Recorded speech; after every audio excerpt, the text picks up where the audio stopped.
Why am I talking about AI again? I saw this video on the YouTube channel Cool Worlds podcast, which talked about the topic of AI in science. And I'm not really familiar with this channel or with the person behind it.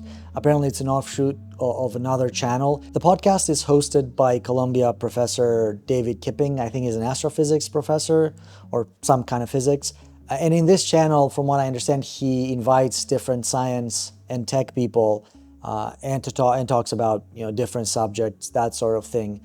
And in the latest video of this channel, as of the time that I'm recording this, he talked about the adoption of AI and specifically LLMs in the physics world, which sort of like he discusses after attending a behind closed doors conference or meeting with some of the world's top physicists. I'm not sure what epithet describes the video best, whether it is controversial or provocative or troublesome or honest maybe, but it was sort of presented as a long overdue discussion about the adoption of AI in science, or maybe in physics specifically. And again, by AI, I do mean large language models, or LLMs, quite specifically. And immediately after I watched it, I had some thoughts, which, of course, I wanted to share. I wanted to put out there so everyone can watch them, like one does. I did do a video about AI in science a while ago, which had a pretty specific focus, and it was sort of like a different type of video that was not really focused on LLMs, at least not that much.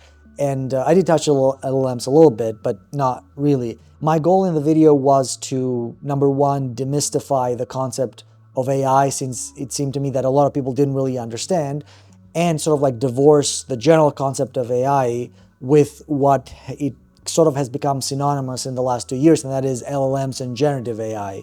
And instead, I wanted to focus on sort of like the more general practice of AI that's been around in science for decades. I didn't really have any intention to talk about AI again because frankly the topic is not that interesting to me, but it keeps showing up everywhere, including in this video that I just mentioned, so it's kind of impossible to avoid, and it's essentially impossible to avoid when it comes up in science, which is sort of what I kind of want to talk about when I do videos on this channel.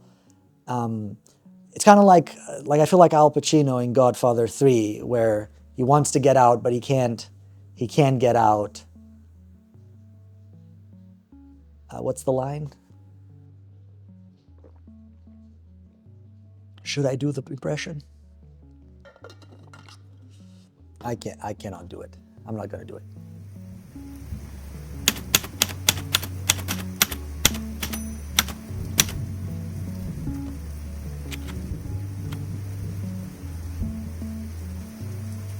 So I've decided not to do this like a point-by-point real-time reaction video, which is fairly common on YouTube. Instead, I'm just going to talk about some of the topics that are brought up, that are discussed in the video. And by the way, every time that I'm referring to the video in this here, what I mean is the Cool Worlds podcast video that I mentioned in the beginning. I'm going to have a link of it and everything in the description. So that's what I will mean when I say video. Like I hinted, the video is presented as a sort of a discussion, is sort of a series of thoughts about a long overdue discussion on AI in science, in physics, prompted by a behind closed doors meeting, which seemed to be about the topic specific, that is AI adoption in physics. And I'm going to try to separate the claims that are made in the video into what this scientist sort of like perceives as what's happening in the present right now, and some of his predictions about what might happen in the future as a result of the kind of larger adoption of AI in science. So it's raining. Hopefully my microphone is not picking that up. Okay, so about the present, about sort of like AI in the present, after this meeting that this person had, he claims that the best physicists in the world have fully embraced AI. And again, I do mean here LLMs. Physicists believe, or most physicists believe, that AI has pretty much achieved coding supremacy and it is better than humans. And I'm not sure if he meant specifically better than humans everywhere or better than just like these physicists that he talked about. So I'm going to, maybe there is some room for interpretations there. Another one is that in addition to coding, math, physics, and just reasoning skills in general are also pretty close to what the best physicists in the world can do. And he even mentioned an example when one scientist sort of claimed that these LLM models were up to 90% or could do about 90%, give or take, to what he could already do. So essentially, it painted a pretty impressive picture of what these models can do. Another point that was mentioned is that it may not be obvious right away or might not be helpful right away. You sort of have to learn how to use these models. They might not be helpful right from the pickup. And another point that he mentioned about the current state of things is that most physicists that he talked to don't seem to be concerned with the ethical or environmental issues surrounding AI.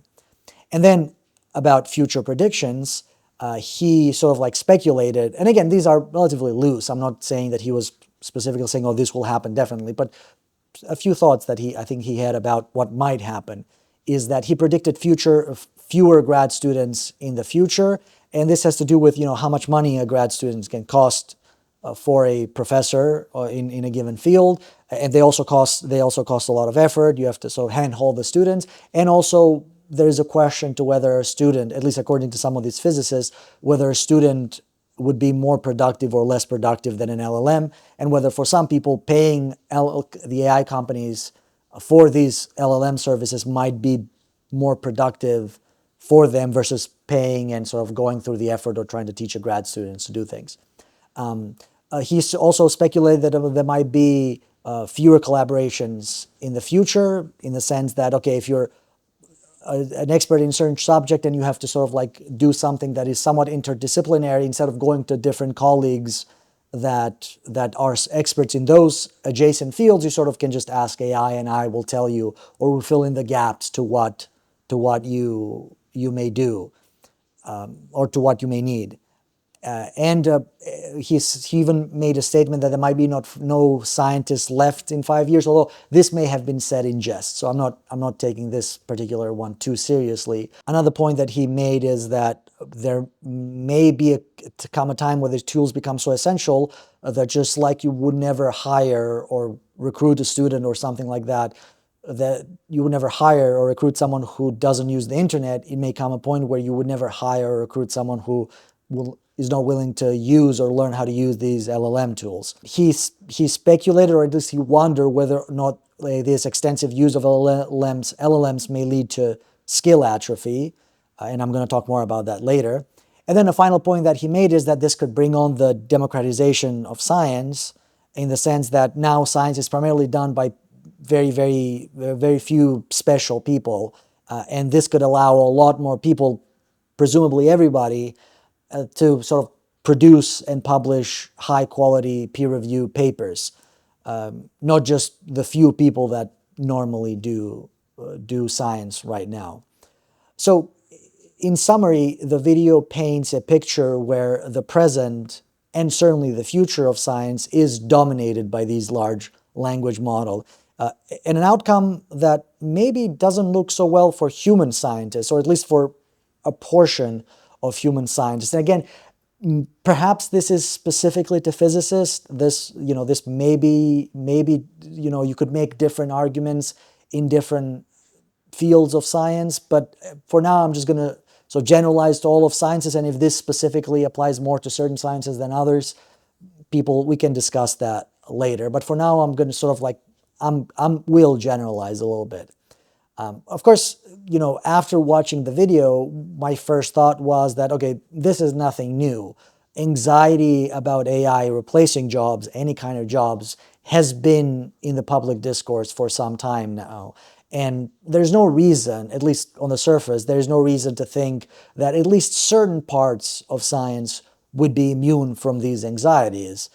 Science, or certain parts of science, are in many ways like most jobs. Certain are, candidates, and I do mean candidates here, and this is sort of a loaded term, but they are candidates for automation. However, there's also a lot of hype going around, and I'm certainly not the first to say this. There's a lot of hype about AI, about LLMs going around.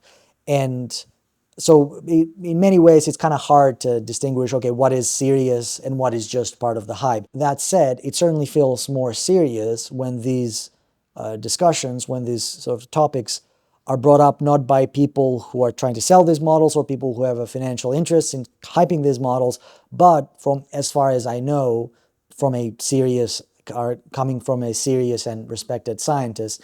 And I have no reason to doubt the motivation behind this video. Like I said, I don't really know this guy. This was the first time that kind of like this showed up on my YouTube feed. I had never watched any other episode of this channel or from this person. But on the face of it, I have no reason to doubt that what he's saying or the points that are saying are genuine as far as this person is concerned. So I'm going to definitely operate under that presumption.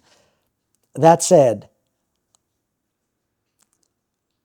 I can't help but feel a little suspicious, or maybe better, feel a little bit incredulous.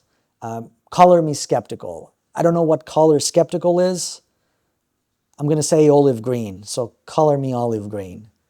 Despite where it's coming from, it does feel a little bit like hype, at least on the face of it, especially since, so my experience with the AI, with LLMs, and with people using LLMs has been quite different from what was stated in this video.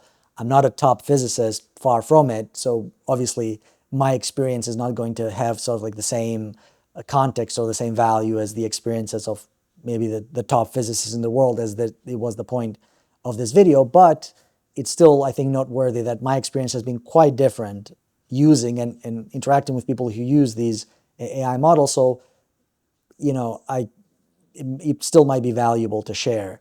I can definitely recognize some of the points that are being made in the video and where they are coming from, and I will elaborate on them. LLMs are used by scientists all the time, and that's definitely not disputing that. Neither am I disputing the fact that their use will more very likely increase in the sciences. But some of the claims are highly questionable, or at the very least, they lack a lot of context. And that's what I'm going to try to do here. I'm going to try to maybe provide that context that I think was missing from the video. So, right, so all that said, let's talk about AI.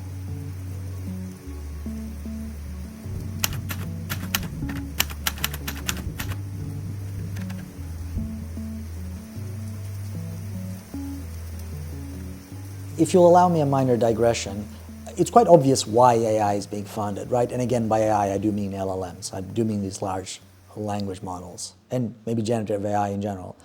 So we all know why it's being funded, right? It's about promising a bunch of company execs on ketamine, allegedly, that will save them billions of dollars in salaries by replacing their workers and increase productivity 10x or 100x or whatever term Silicon Valley is using these days. All these talk about creating AGI that will solve climate change and cure cancer and bring infinite prosperity, not propensity, prosperity, or whatever else is nonsense. It's about making money, and whatever, that's fine. But you should be clear that this is why AI is being funded. That's why we keep pumping more and more investments into it, even though at the surface of it doesn't really make sense.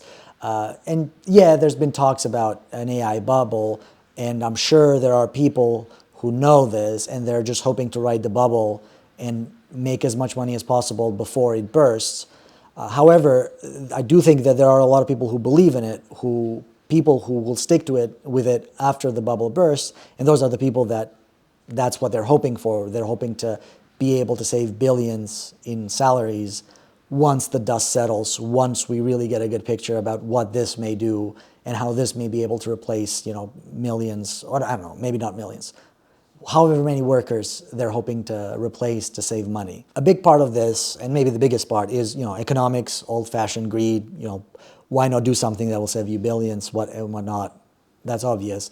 But, and this is where kind of like the digression comes, the core of the digression comes, is that I do think there is a personal element to this, that I do think that the executives these executives that are hoping to replace their workers with AI. I do think there's an element to which they really hate their workers, and I think that's definitely a factor. Like studio executives hate the artists that make their movies, publishers hate the writers, streaming services hate the musicians. Although again, I'm not the first person to say this, but I do think that there is in addition to just pure economics, there is a personal element to this. And my theory, and again, I don't think I'm the first one to suggest this, but my theory is that imagine you're someone without any talents or meaningful skills whatsoever, and you've somehow ended up in a position of power and authority, and you've amassed a fortune, which happens to some people. But all that fortune and power depends entirely on people with actual skills and actual talent doing a job for you. And surely that's not a predicament that you would want to be in. There is, I think, some inevitable disdain that if you are in that position that you will develop for your employees. I think that is inevitable. Whenever I think about this, I am reminded a lot about sort of like a joke that Larry David makes, the guy who wrote Seinfeld, who co-created Seinfeld and did Curb. And ever since he did Curb, he always tells the story about how random people approach him on the street and tell him, oh, hey, I have a great idea for your show. You should do this next season or next episode or whatever. You'll find that I'm a pleasure to work with. Don't give me any notes, that's all. I'm not joking. I'm not joking, it's not a joke. It's great. And he always kind of laughs at this and dismisses them as if to say, yo, buddy, stay in your lane. You don't know what you're talking about. You do your job, leave the comedy to me. Like I'm the expert here. And obviously, like statistically, most of the ideas that he gets are probably terrible. So probably for people who don't really know what they're talking about, they just have something that's happened to them they think will be funny on the show, but in reality it's going to be trash. It's going to be terrible. So this is, I'm sure people have experienced this kind of interaction, this kind of situation, and I've certainly been on both ends of this type of interaction. I've been the dismisser when people talk to me about things that they don't know anything about and I know a lot about. And I've also been the dismissed plenty of times where I think I'm suggesting something to someone who's an expert and realizing that I don't really know what I'm talking about. And that's not a great feeling. It's sort of like, it's a bit embarrassing to realize that, you don't know what you're talking about and someone who actually knows what you're talking about has sort of like dismissed you or made you feel that way. But you get over it. You get over this pretty quickly. It's not a big deal. It's a learning moment. Definitely not a big deal. However, I imagine feeling like this all the time, or being in a position when you get to feel like this all the time, is probably not pleasant at all. Surely a lot of resentment builds up over time where you kind of end up hating the people who make you feel that way. And again, this is where some of my speculation comes in, that I think this is what executives feel like all the time. This kind of like slow resentment towards the people under their employment that have the actual skills to make the things or to create the things that they end up making money from. And this certainly is not a good feeling. This is certainly not a pleasant sort of way of existence, to put it generally. And obviously, when someone comes up and promises a tool that not only will replace these pesky employees that you dislike so much, but it will also never make you feel that inadequate because it will just always flatter you all the time. Is it a surprise that when this comes, you'll just, invest all your money into this? So it's a dream. It must be a dream come true from that situation. So I definitely get it. And those nerds had it coming. So don't even worry about it.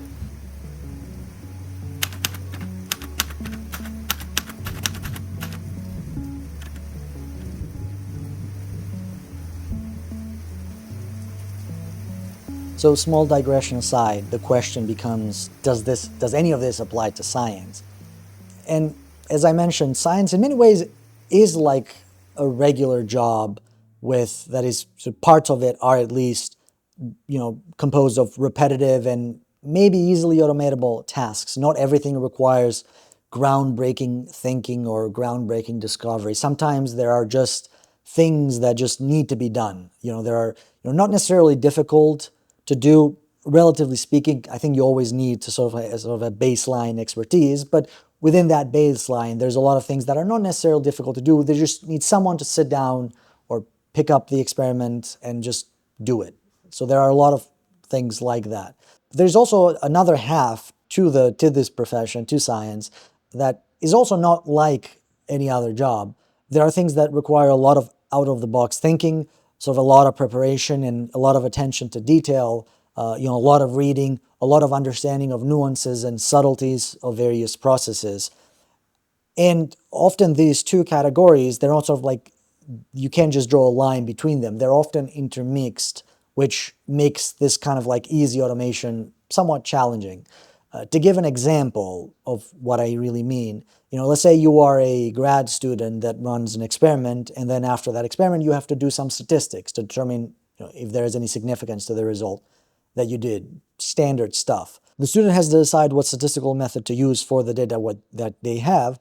And what usually happens in cases like this, especially for students with not a lot of experience, maybe it's the first experiment that they ran, whatever, they'll go into the literature and they'll see people who have done similar experiments and just use the most common method that shows up in the literature.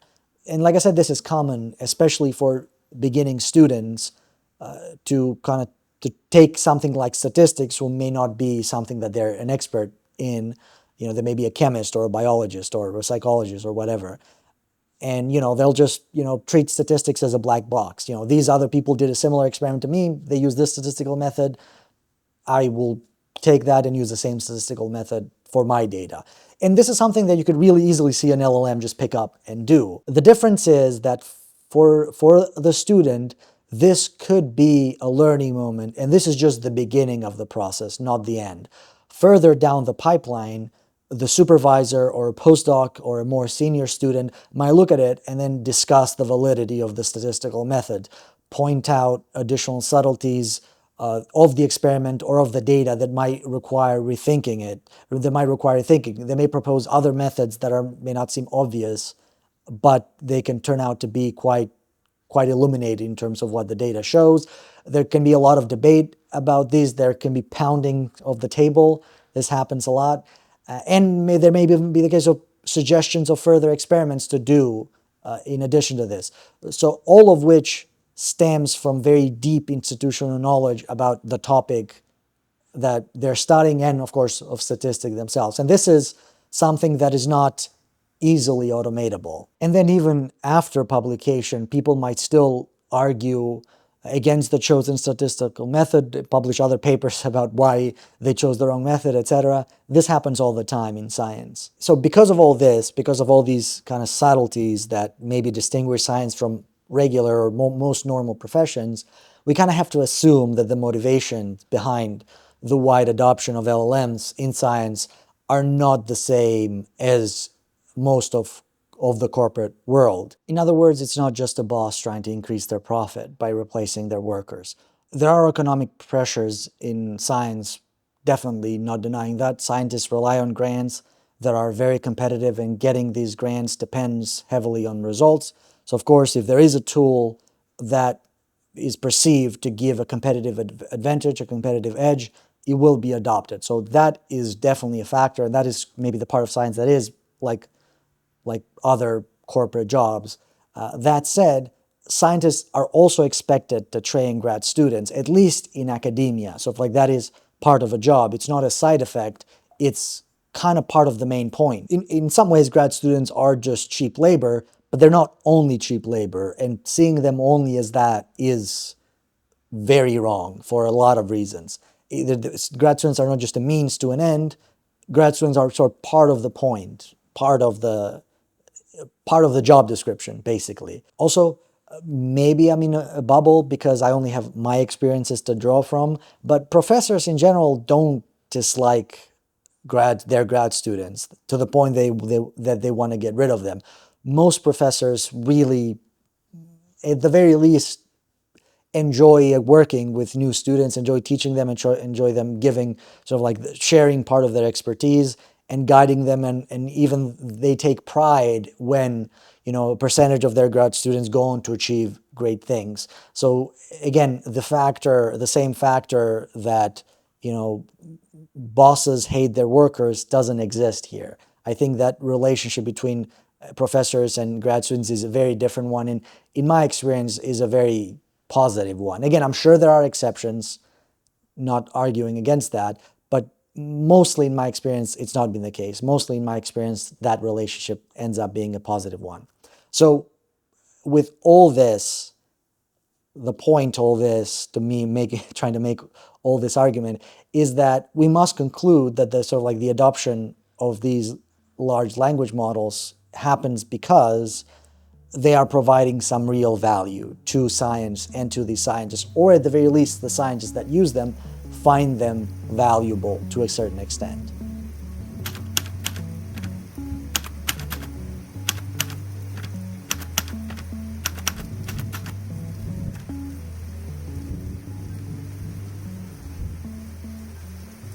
Value is a very funny term.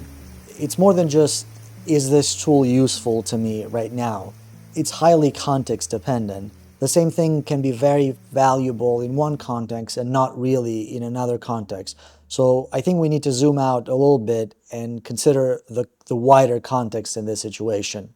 My personal experience is certainly not all-encompassing, but I do get around a little bit and I've met a lot of scientists. And what I can say about this is that almost all of them, in fact, I can't really think of anyone right now that doesn't use LLMs in some form or another.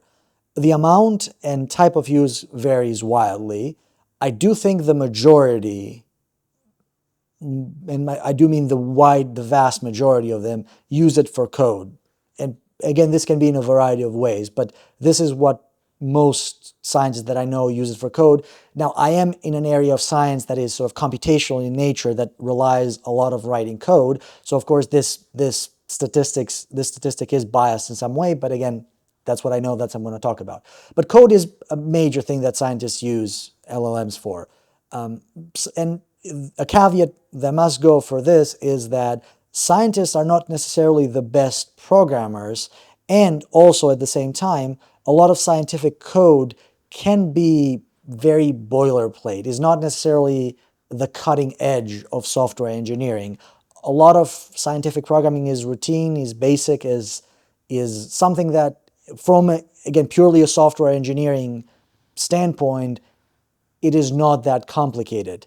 And because of that, it is to some degree ripe for automation. Probably the second most common use that I've gathered as I've asked people about, I've asked my scientist friends about their use on LLMs, is using it as a search engine, and people have described it as Google on steroids or something like that. Some use it also for writing assistance, maybe more so the people for whom English is not a first language. But I think coding and search engine stuff is sort of like the majority of uses, and then some of it is, I think, as a sort of a writing assistant for, cleaning up language, cleaning up sentence, and things like that. In discussions that I've had with my colleagues about this, there is a debate to how useful these models truly are. There is no consensus. Different people think different things. That said, nobody that I've talked to, whether that I work with currently or people that I've worked with in the past or people that I still keep in touch with, will put these models to such a high pedestal as the video that prompted all this did, the Cool Worlds podcast video, and certainly nowhere near to the pedestal that tech companies put them, but that's sort of besides the point. Most agree that they're useful as another tool in your tool belt, doing specific tasks and heavily supervised by the scientists themselves. Speaking for myself, I've only used LLMs to help me with code, and even at that, I find myself using them less and less over time.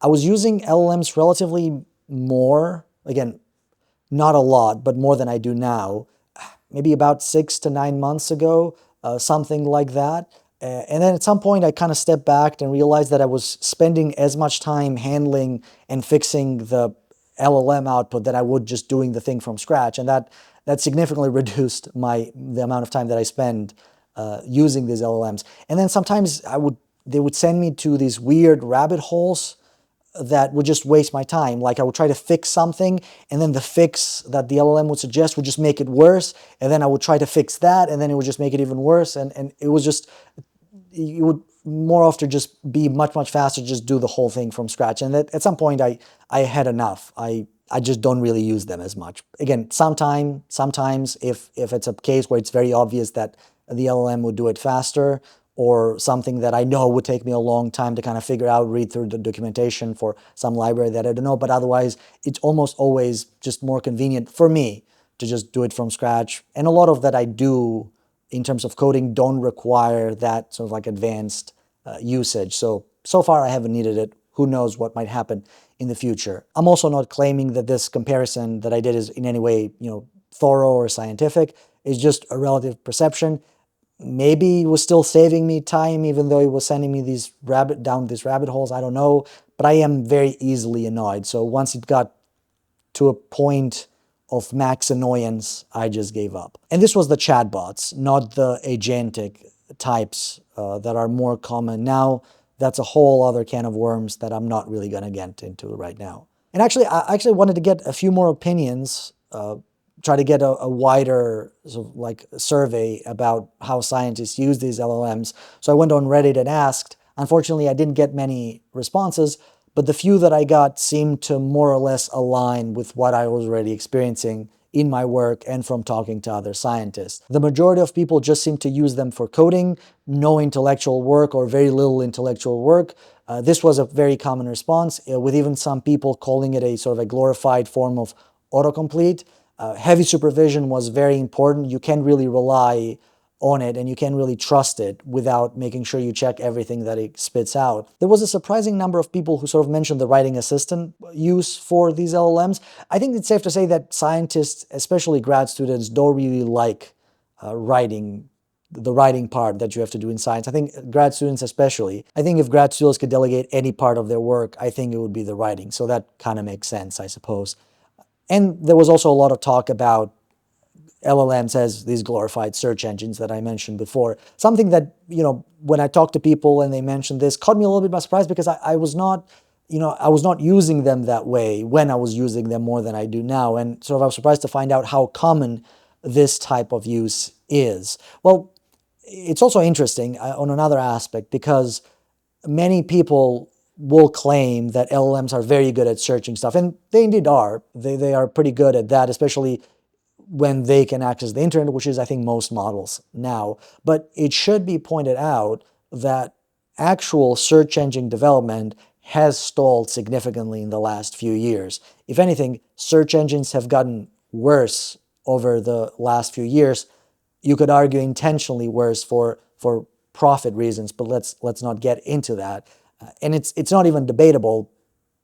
Search engines suck nowadays, and everybody who's had to rely on a search engine to find something that they need, they know how much search engines suck nowadays. Just think of how often you have to add the word Reddit at the end of your search to even get something remotely useful out of any search engine that you might use. So I think very few would argue against this point. And an argument that you can make is that if search engine technology had continued to develop and be invested in over the last maybe half a decade or so, or maybe even a decade, I don't know, you could maybe make the argument that they would have gotten just as good as LLMs, or fairly close to LLMs at a fraction of the cost, because let's also not forget the cost that LLMs take to run. I personally don't really use LLMs that way, so that's why I was a little bit surprised. I've gotten pretty comfortable using the conventional scientific databases to search things that I want to find, so I haven't felt the need for it yet. Although these databases are also starting to integrate AI, so there is no escape, I guess. One thing that makes these LLMs somewhat nebulous is that they have not been around for that long. We don't know how to distinguish fact from hype. That said, they've been around just long enough for some studies to come out about the various aspects of AI usage in the workplace and maybe in our daily lives. So I'm going to go over some of those studies right now. One category of studies has to do with the productivity increase, or if there is any productivity increase that has to do with using these models in some workplace or other. Of course, the famous study that came out that everyone cites is the one from MIT that found that in 95% of organizations that adopted LLMs saw zero return on investment. Now, I am a little bit skeptical on this study because it felt somewhat biased.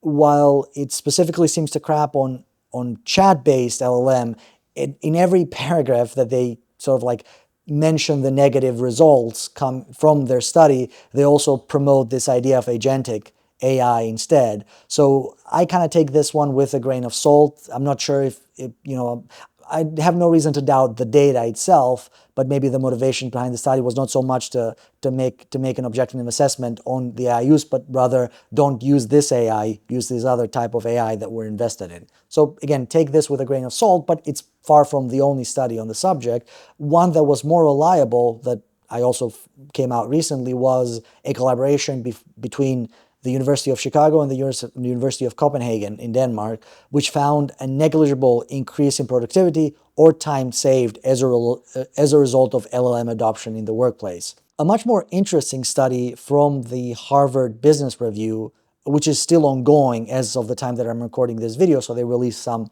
preliminary results. They found that employees using AI experience significantly more burnout than employees who did not use AI. And of course, we still need more research on this. This is just one study, but it does make sense on an intuitive level for a few reasons. Number one, AI can make tasks seem easier than they really are. AI can make starting tasks easier, leading to more multitasking and people taking more responsibility that they can really handle. And last point is that maybe AI is not as good as it initially appears, so you still end up doing a lot of work by with traditional methods or using the old noodle that you think you may have been able to rely on AI, but you can't really do that. So those are some of the factors why these the results of that study seem to make sense, at least to me. It also speaks to the idea that there is a limit to how much you can increase employee efficiency and suffer no consequences. The idea that you will be able to take a job that normally is handled by 4 people and turn that into a job that now can be done by 1 person plus AI may not be feasible, even if AI is capable of doing all these tasks, which again, I'm not convinced it is.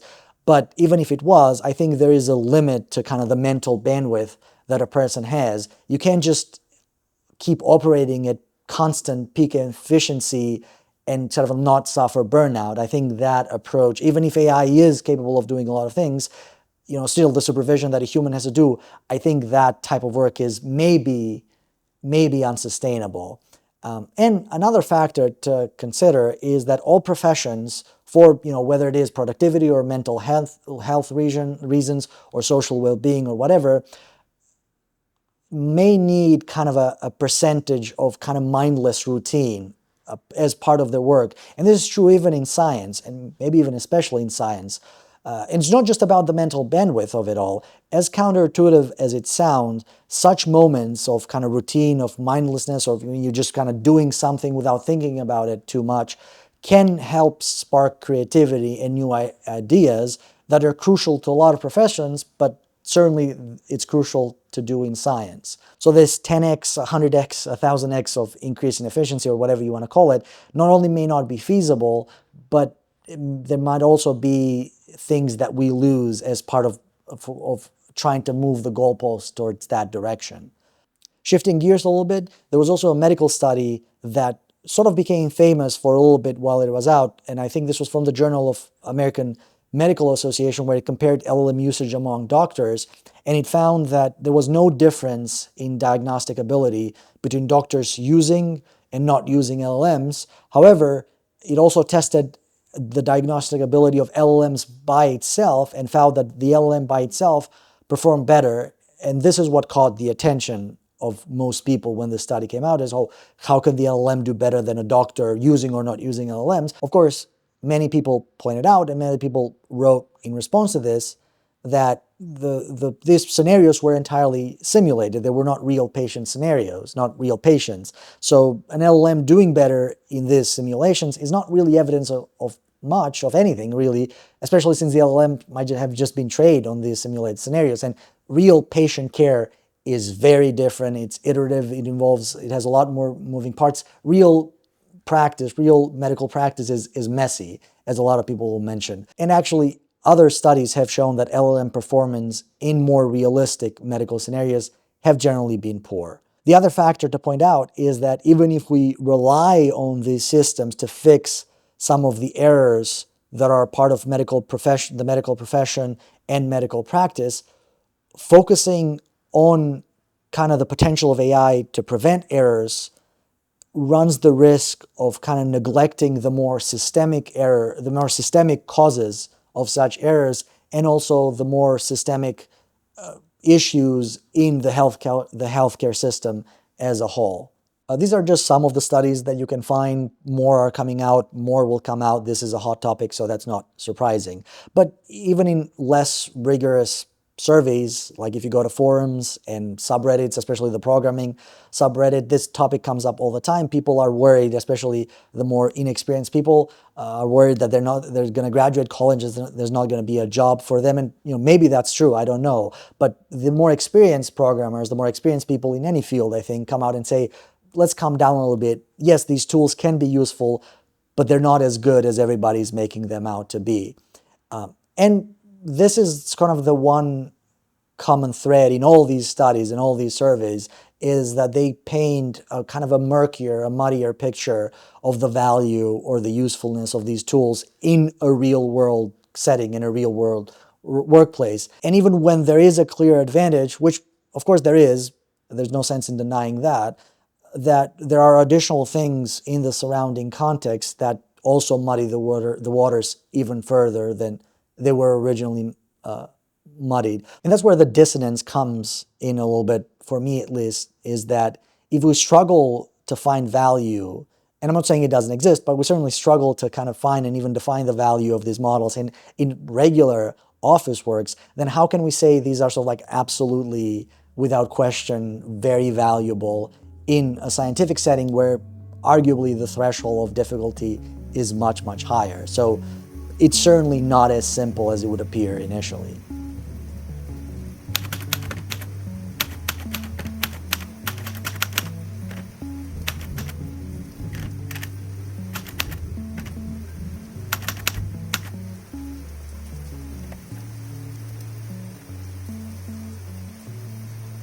One of the best videos that I've seen recently was on AI in music by Adam Neely. That's the name of the channel and the person, I suppose. And actually, when you think about it, there are a lot of parallels between AI use in music and AI in science. But anyway, that's a different topic. And an excellent point that he makes is that these models sort of like are essentially regurgitation. They just spit out amalgamations of existing music into pieces of wildly varying quality. They don't create anything new. And I think that's a simple point that we all know, but it's an easy point to forget, I think. And like a great example that it gives is that if you train this model with all the music up to the 1970s that inspired hip-hop, it still won't produce hip-hop. It's incapable of doing that. Even though all the music that may have inspired hip-hop up to the 1970s and the 80s maybe in the model, it will never do that. Not really. And I think you could, if I transplant this argument into the realm of science, I think you can make a very similar argument. If we fed up all the science up to the 20th century, the beginning of the 20th century, before quantum mechanics, none of these models will really come up with anything close to quantum mechanics, I don't think. So I think it's easy to forget that these models don't really create anything new.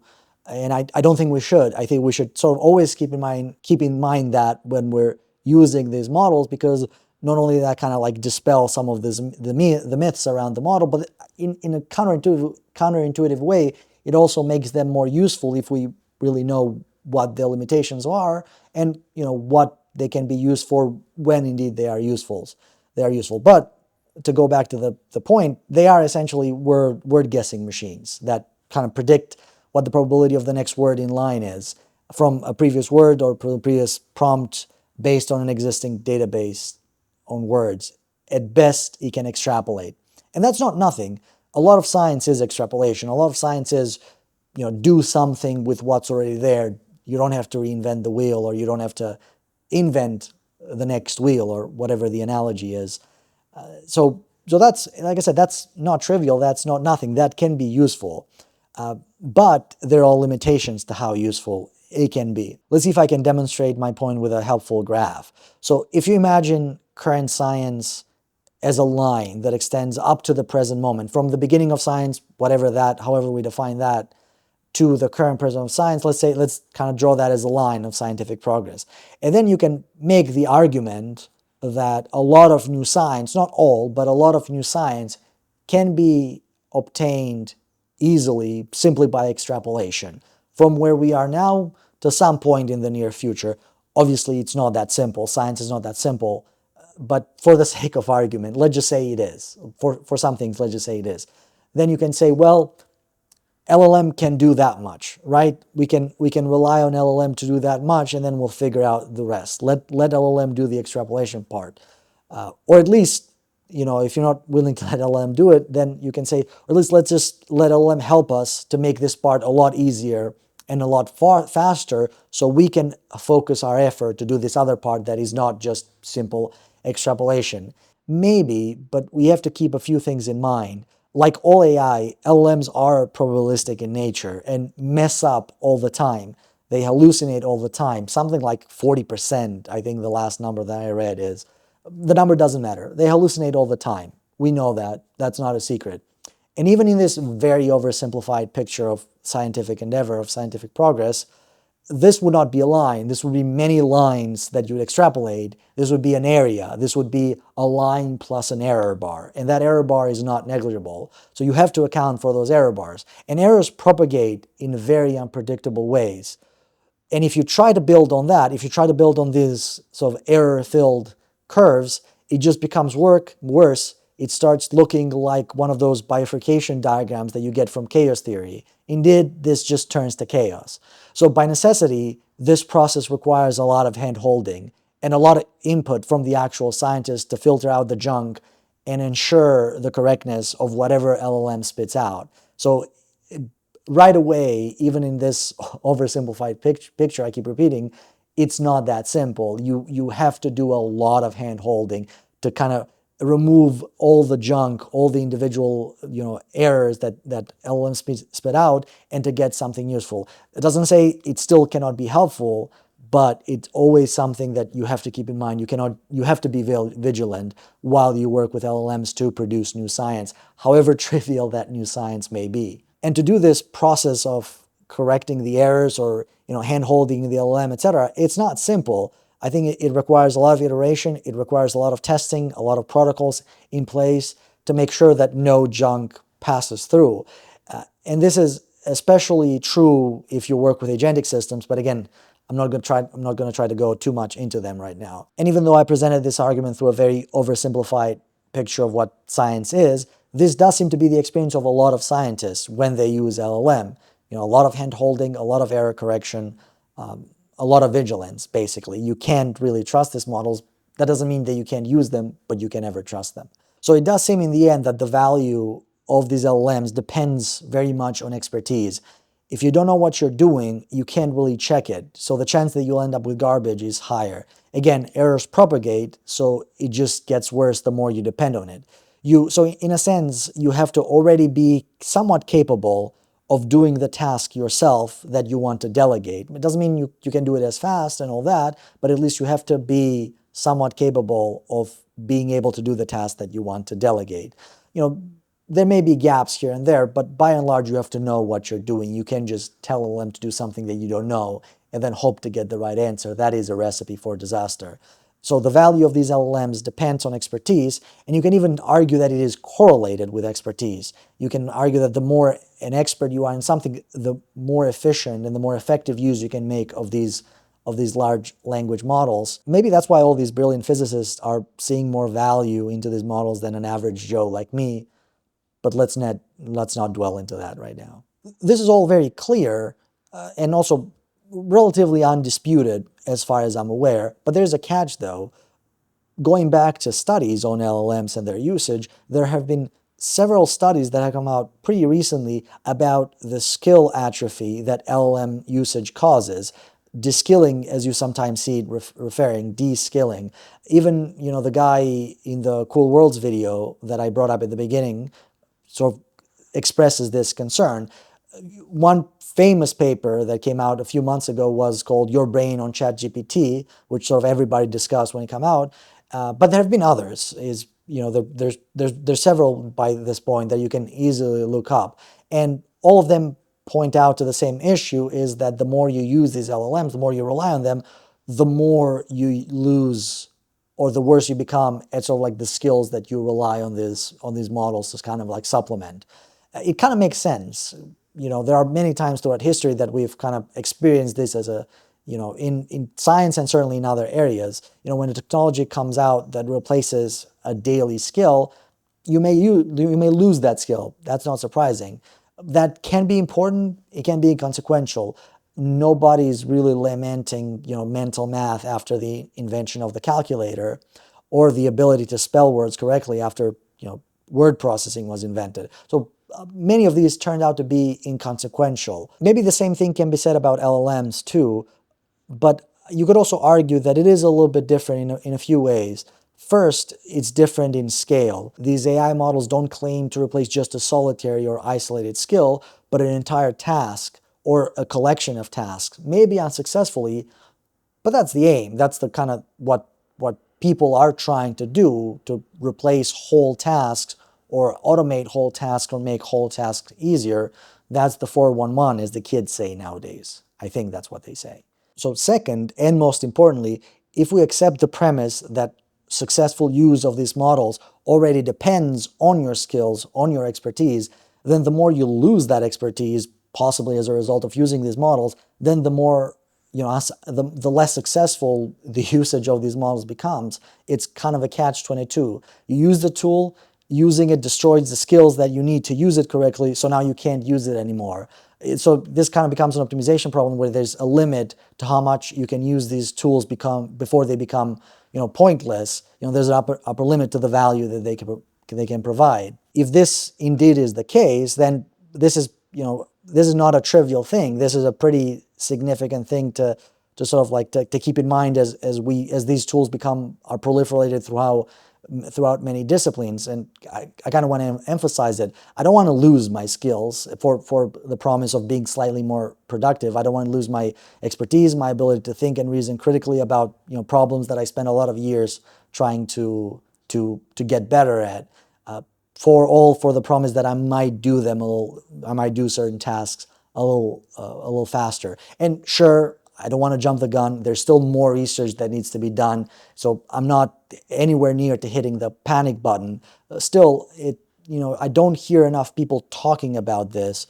And I do think it's a little bit concerning. I think it may be a discussion that I think more people need to have more openly. And of course, there are a few counter arguments, certainly. For one thing, this could just go the way of the calculator. You could argue that these skills are not going to be important to keep doing science effectively with the use of LLMs. I'm not sure if that is the case because, what this is meant to replacing is something much bigger than the calculator, but it's certainly a possibility. You could also argue that, science may be different from everything else everything else that's being measured, that this skill atrophy won't really happen for scientists. The act of engaging with LLMs and checking their output, doing the whole hand-holding process, reasoning throughout the prompts, etc., that I already mentioned, will be enough to sort of like keep your skills, or at least keep them or in a way that it will never make it such that it will be impossible to make progress with the help of the LLMs. We're still learning about this. There are more studies to come out, so a grain of salt and all that. But so far, the evidence doesn't seem very promising. There are studies currently that show these de-skilling phenomenon happening in medical professionals, which is a relatively scary prospect. And if you think about it, it's kind of psychologically inevitable.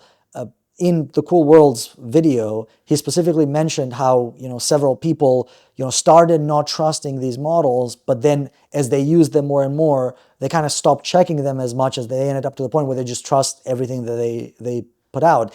And I think that's kind of like a psychological, not imperative, but maybe a predisposition that we have as human, that eventually, no matter what your goals are, you end up just taking the path of least resistance eventually, and you're bound to let your guard down in this situation until something terrible happens. And depending on the context, especially if the context is medicine, the terrible thing that could happen could be really, really terrible. So it's not a proposition that should be taken lightly. And lastly, my favorite counter-argument to my argument, the coup de grace, or coup de grace, if you will, is that this is just a now problem, that these models would improve absolutely, and once we get AGI, or something like that, nobody knows what AGI really is, but let's just say something that we'll call AGI, whatever that is, then the models will sort of like need minimal to no supervision, which, sure,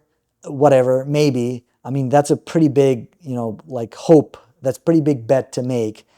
Maybe that will happen. I'm not an expert on AI, but I would guess that we're pretty far from that. So it's not something that we should worry about that at the moment. If anything, there's evidence to suggest that progress is slowing down, at least as far as these LLMs are concerned. Like I said, not an expert, but currently, as far as I understand, most attempts to improve these models just rely on scale, just make it bigger, more data, more compute, more money, etc. I don't know that that's necessarily a recipe for success. To borrow a great analogy from Cory Doctorow, it's like breeding horses to be faster and faster and then hoping that one day one of them will give a birth to a locomotive. Not really how intelligence works. I'm not even sure that's how artificial intelligence works.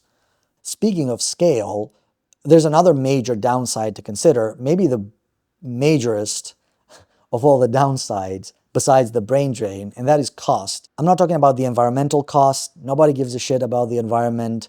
We're going to burn the planet to the ground and still won't do anything about it, so let's not pretend like that matters. And I'm also not talking about any moral, ethical, or legal costs, intellectual property, theft, and exploitation of workers, etc. Nobody cares about that. No, what I'm talking about is actual money cost, the actual money that it costs to use or pay for these models. Right now, LLMs are heavily subsidized as they try to capture the market. Basically, now these models are very cheap, cheaper than what it actually costs to make them. And because of that, it's extremely unlikely that they will continue to be these cheap. I'm certainly no expert in economics, but there seems to be a pretty wide consensus that this is the case. Even the video mentions this, so I think it's fairly, uncontroversial at this point. And add to this the aforementioned scaling issue, which is, the only way we currently know how to make these models better. It seems that this will only get pricier and pricier and more expensive unless something dramatic changes with this technology, which nobody knows. That can always happen, but right now there doesn't seem to be a clear way or a clear reason why that would happen. A word guessing machine that costs $20 a month is a very different proposition than a word guessing machine that costs $2,000 a month or more. So that's a factor to consider. Well, you could say cost doesn't really matter as long as this is cheaper than a grad student, or in a non-academic setting is cheaper than an employee or whatever. And to that I will say, I'm not going to make the ethical or moral or economic or sociological arguments to why a grad student is preferable. Instead, what I will say is, the one fatal flaw of these models is that they can't really learn, not the models that we have now. The model that you get is as good as it's going to get until you upgrade to the next model, which is going to be more expensive, whatever that's going to end up looking like. Humans learn very efficiently and very fast. Their potential is, essentially limitless, and all they really need is just some food shoved down their throats. Even under the assumption that an LLM is better than a beginning grad student, and that's a complicated question to answer, but even if we assume that is the case, a grad student is a much better investment, I would argue, in the long term, and not even that long of a term. Let's just say the medium term. So with all that in mind, whatever value these models may provide to scientists in specific circumstances, I hope that I made the case that this kind of value proposition becomes much more complicated when you consider all the surrounding context, all the factors that the usage of these models involves.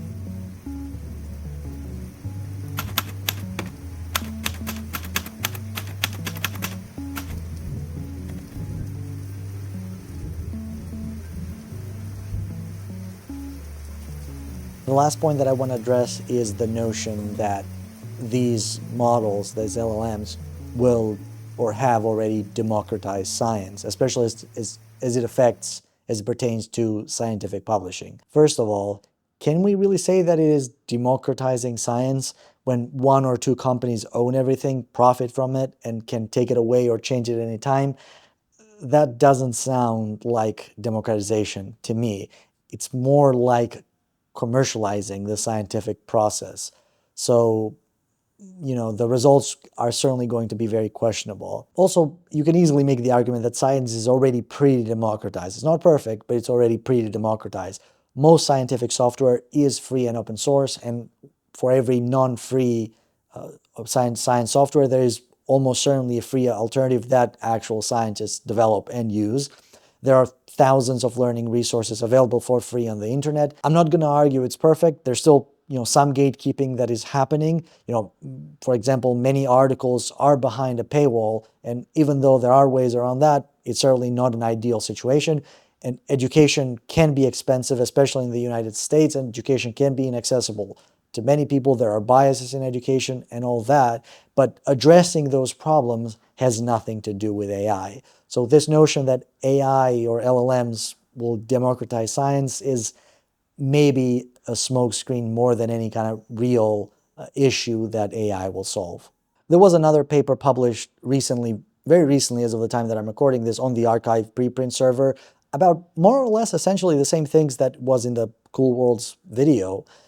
It was a much more measured and felt to me much more thought out sort of like response or rather, discussion on the topic of AI, and it sort of like considers what is the best path forward to take in a world where LLMs become ubiquitous. And this was specific to astrophysics, I believe, but I think a lot of it can be generalized to other areas of physics and other areas of science as well. And all the arguments that the article makes, which is sort of like outside of the scope of the video that I'm trying to make here, a lot of those points are based on a very, very massive projection of what might happen in the future. Even the author recognizes this, and at the end of the paper he writes, "I have made a strong and possibly unrealistic assumption that over the next months and years, the LLMs will get far better. Right now, the LLMs make only slop, and a present-day scenario in which a high-performance deployment of LLMs generating 10 to the 8 submittable papers per year would produce a horrifying nightmare of useless to damaging trash." So that's part of the same points that I'm trying to make in this long-ass video. Pretty sure, I don't know the time, but I'm pretty sure it's going to be long. Except much more concisely and nicely. So by all means, definitely go give that paper a read if you have the time. What's troubling to me, though, is that the fact that these LLMs may as well produce mostly trash won't really stop anyone from trying to produce that trash or to take that trash and try to publish it. It is actually the main thing that I'm worried about. Of everything that I've talked about in this video, the main thing that I'm worried about is the state of scientific publishing in the era of LLMs. Another product released recently was this Prism AI thing by OpenAI, which is an AI-assisted manuscript preparation tool, essentially a LaTeX editor, sort of like an overleaf alternative, but much more reliant on ChatGPT, I suppose.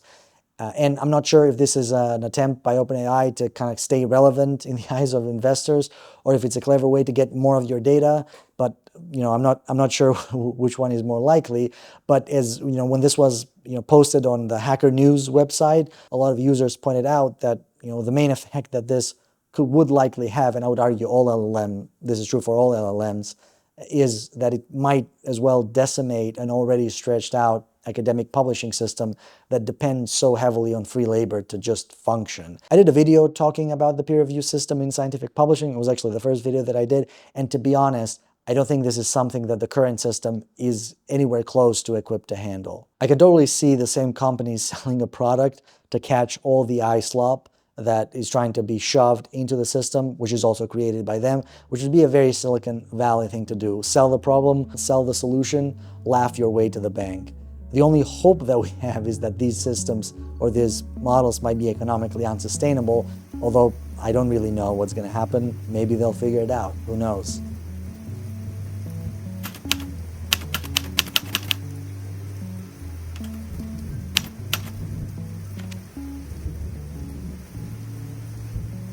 I think I made it clear in this video, and I just want to say it one more time so it is clear, that I'm not trying to dismiss AI or LLMs or whatever. Again, to repeat the same thing that I did in the beginning, every scientist I know uses it. They are useful tools. My goal for this video was to provide additional context about their use, which, in my opinion, does muddy the waters a little bit and maybe adds a little bit of skepticism to the overall value that these models provide. I also wanted to anticipate the hype a little bit because I'm sure when tech people who constantly advertise these models as PhD level experts or whatever are hearing that physicists claims that this model is better than the actual physicists, are going to completely lose their minds. So I wanted to anticipate that extra hype a little bit and say that no, that's not quite the reality. At least in my opinion, that's not quite the reality. Things are rarely that simple. Context matter. There's a giant asterisk next to this whole thing. Hopefully I did a decent job in clarifying that in this video. Although if I didn't, at least I left my sources in the description. Feel free to read them because they're hopefully useful and provide some additional context to this whole topic. I did dismiss ethical concerns in this video because unfortunately I don't think people are really convinced by them. They should, but unfortunately that is the case.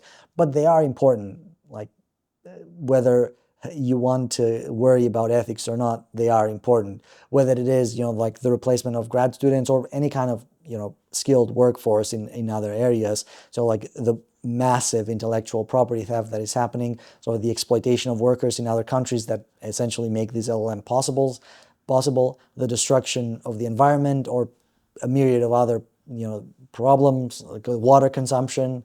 These topics matter, and ethical arguments don't really convince people, so whatever. But if we just try not to focus on the short term only, as a general rule of thumb, it might not be a great idea to hand over the power of scientific discovery to essentially just a couple of companies, however limited that power may be at the present moment. And just to be clear, I'm not suggesting that this is happening currently, at least I don't think so, but sometimes these things tend to go the way of the slowly boiled frog. You don't notice the danger until it's too late, and then bam, you're soup. Although I don't know why anyone would want to boil a frog. Okay, so maybe I should make my own predictions.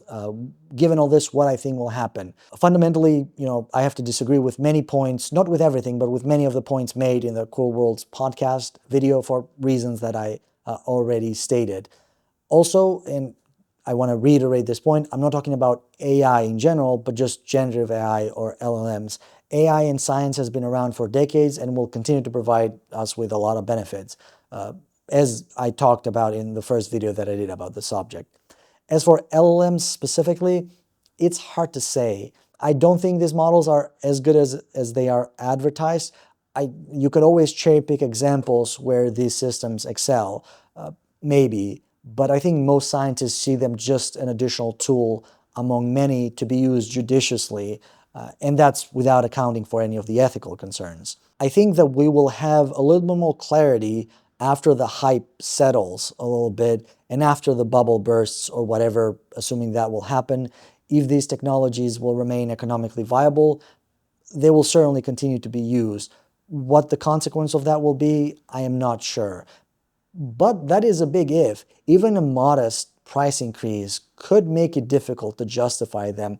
The only way scientists get major benefits from these tools, from these models, is through iterative, repeated use, which is only possible right now because of how cheap and how heavily subsidized these models are. Unless something changes, I don't think this is really sustainable. Although, again, in the end, it's hard to predict how new technologies will evolve and what effects they will have. I think the ethics of it are pretty clear, but otherwise I've never been particularly clairvoyant about technology and how things will be in the future. Even in this video, I've relied on many experts and different studies to kind of make my points, but I could be wrong and everybody could be wrong. Maybe in a couple of years' time, I'll be really embarrassed at how wrong I was. Or not, maybe I'll be using AI so much that all the flatter will make me utterly incapable of shame. Who knows? Who the hell even cares?